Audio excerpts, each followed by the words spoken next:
नमस्कार शेतकरी बंधूंनो, मी शेफ समाधान आपली चर्चा पिकाची व चर्चा हिताची या चॅनलमध्ये सहर्ष स्वागत करीत आहे। तरी आपण आजचा जो पॉईंट घेतलेला आहे तो शेतकरी बंधूंसाठी सगळ्यात महत्त्वाचा राहणार आहे।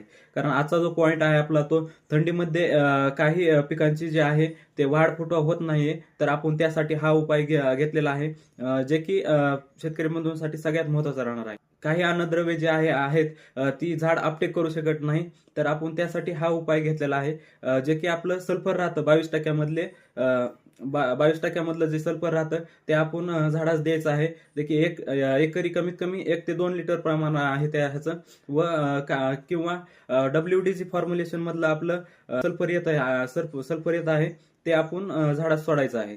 तर ते जे सल्फर आहे किंवा या दोन्हीपैकी आपण कुठलेही एक सल्फर वापरू शकता, जे की आपल्याला जमिनीमध्ये थोडीफार गरमी तयार करून झाडाला जे आहे बाकी अन्नद्रव्य उचलण्यासाठी सगळ्यात मदत करेल।